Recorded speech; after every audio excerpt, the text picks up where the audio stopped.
Okay, everybody, this is Mooney Dashcam. Tonight we are in Midwood, Brooklyn.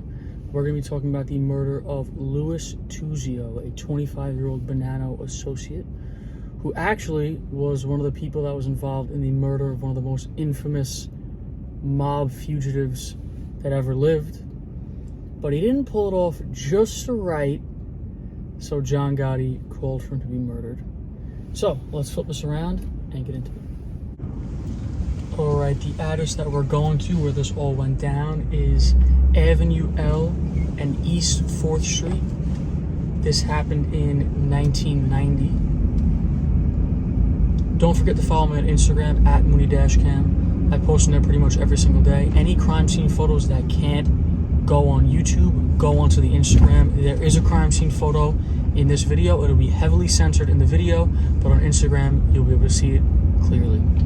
Don't forget to leave suggestions for future videos in the comments. I very much appreciate those. I get a lot of inspiration that way. And also, hit the notification bell so you guys can see exactly when I post a new video. Okay, let's get into this.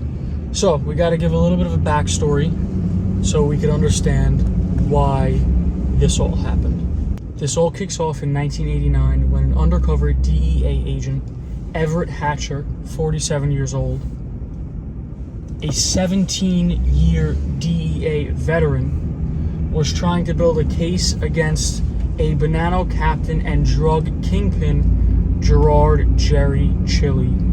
He was big in the cocaine game. In doing so, he was meeting with 28-year-old Gus Farace, a known hothead and a Bonanno associate. I have a video all about him. Check that out in my description. I'll link it there. It was from a while back, but it gives a lot of info on his particular story. I'm giving you the basics, but that goes more in depth. They met multiple times before, so it's not like this was such an unusual, crazy situation they were all nervous for. This was kind of a routine meeting between them. But this time, on February 28th, 1989, it was an informal meeting on Staten Island about a future cocaine deal. And since no money or drugs were being transferred in the deal, Agent Hatcher did not have his gun on him. He was wearing a wire, and there were 5 agents there to back him up. They ended up losing connection with his wire, and they lost him when they drove around a little bit. They ended up pulling back to where the original meeting space is, and Everett Hatcher was dead. They shot him multiple times with a .357 Magnum. Gus Farace suspected him of being a snitch, which wasn't too crazy of an assumption. He was a DEA agent, so in his mind he was doing the right thing, but he did not know that he was a DEA agent. This kicked off one of the most intense manhunts. In the following months, he became America's most wanted #1 fugitive. He brought one of the highest federal rewards ever posted at $280,000. Now this is in 1989. The feds put pressure on the mafia to turn in Gus, but sometimes when they talked to the gangsters, it didn't seem like they wanted him turned in necessarily. It seemed like they wanted him killed, but they won't admit to that.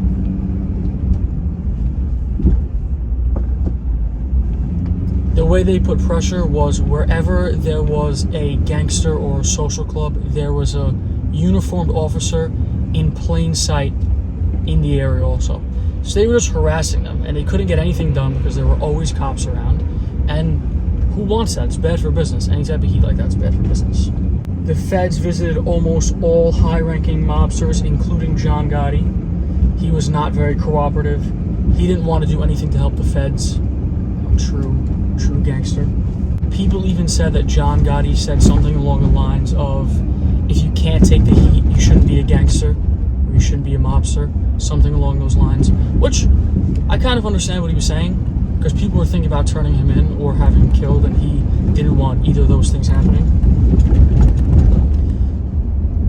So a month later, after they met with John Gotti, on November 17th, 1989, Gus Farace was found shot dead in a car in Bensonhurst, Brooklyn.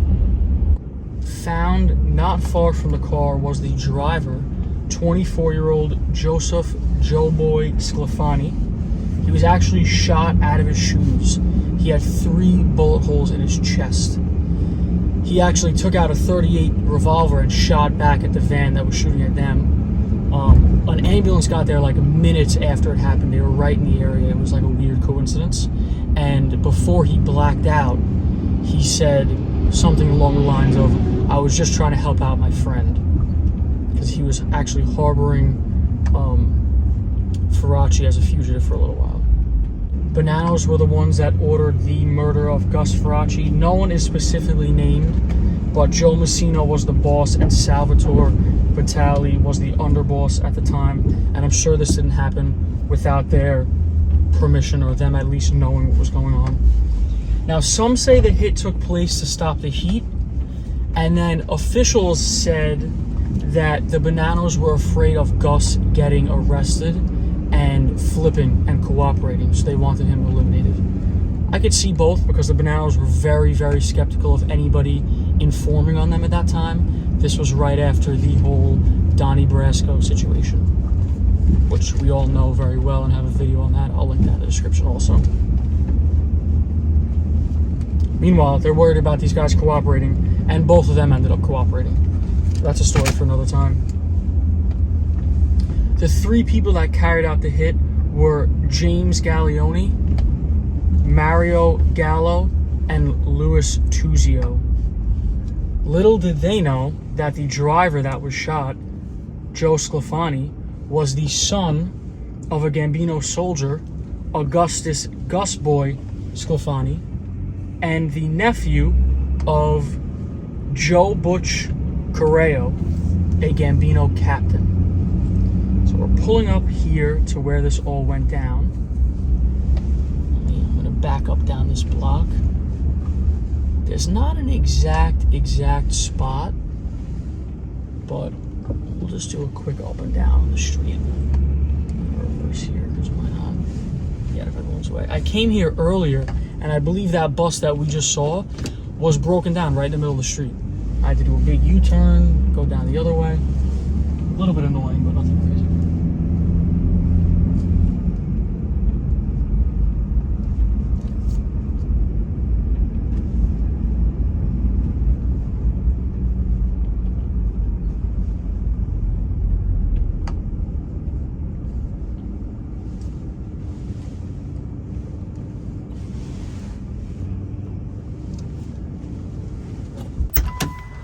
Take a little walk towards where this happened while I tell you the rest of the story. Oh, there's a nice park over here. I don't think I've ever strolled through a park in a video before. But since there was a Gambino member's son and nephew that was shot in the situation, Gotti used this opportunity, since he was already unhappy that Gus was killed. There's two ways that I heard this described. I heard that he specifically wanted Louis Tuzio, because Louis Tuzio was the one that set up that murder, that meeting with Gus. And then I heard that the Bananos sacrificed Louis Tuzio. He just wanted any of the people that killed Gus and shot Joe. But either way, Louis Tuzio was the one that was chosen since Joe Sclafani was shot. Now, Anthony Spero also wasn't too happy with Louis Tuzio, because shortly after he killed Gus, he goes up to Spero and asks if he could be made because he killed the guy. That's not something that you do. You don't ask to be made. So Anthony Spero thinks about this for a little while and then goes and tells Louis that he's going to be made. But that's not really what's going to happen. Of course, acting Banano captain Dirty Danny Mangelli told him to come to a meeting in Midwood, Brooklyn, implied that he was getting made. Louis even told his brother on the day of January 3rd, 1990, "I'm either about to get made or get whacked." So he pulls up to where he thinks the meeting is, which is on this corner of East 4th and Avenue L. I don't exactly know where he pulled up and parked, but here's the scene of the area. We got the truck down there. We'll say hi to it later when we get a better look. Don't worry about that. So he could have been down this way. We're not exactly sure. If someone does know the exact spot it happened, I'd love to know that. Could have been on the street.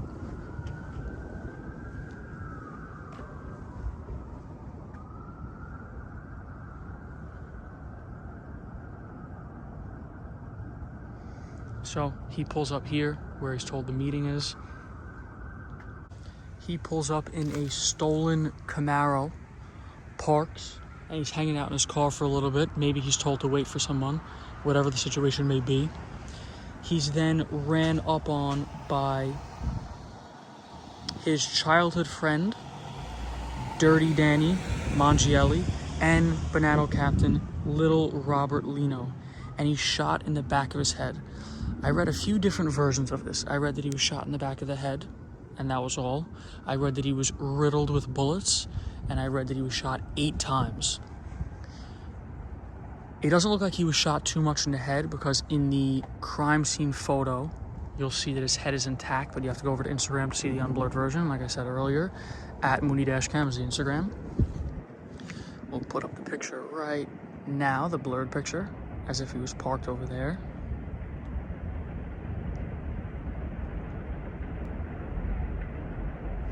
So we don't exactly know how many times he was shot, but you'll see in the picture on the Instagram that his foot, if you zoom in on it and you look to the right of his head, his foot is like in the air.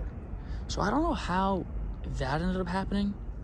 I mean, weird things happen when you start shooting at people, so it's not too crazy, but it is odd. It seems like you'd actually have to be pretty flexible to get your foot in the position that his foot was in. Who knows, maybe his foot was up on the dashboard when he was hanging out waiting, but it was just a weird thing I noticed when I was looking at the picture.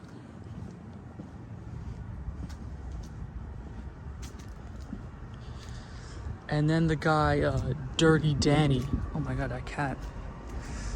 The guy, Dirty Danny, actually said at one point, "I was there when Louis Tuzio was murdered. I knew he was going to be murdered." And he claimed that he was just a lookout. I don't know how true that is. It was also really hard to find that Robert Lino was involved in this, but he definitely was, because he ended up going to jail for 27 years, did not rat anybody out, for this murder and another murder of a guy named Robert Perino, who was worked for the post office. Say hello to the truck, please. It's not as dirty as the last time you guys saw it. Let's get in the truck and finish this one off.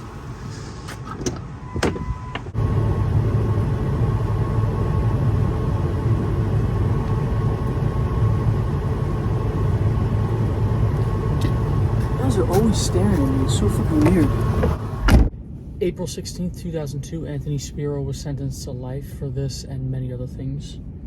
In 2003, Daniel Mangelli was arrested. It was 13 years after the crime. He ended up being sentenced to 24 years, but he got out in 2020 because he had COVID and he had other health issues along with COVID. Like I mentioned earlier, in 2004, Robert Lino was sentenced to 27 years, not only for this murder, but for another murder. All 3 of these guys did not cooperate. They were like the only ones in the Bonanno family that didn't, that were high up or had any weight at all. All this pretty much came from Joe Messino and Salvatore Vitali cooperating. That's pretty much everything I have to tell you about this incident. Hope you guys enjoy. It's like 3 stories in one. I will be doing more stories on all the stories that are involved in this situation. So, I'll see you guys in the next one. Bye.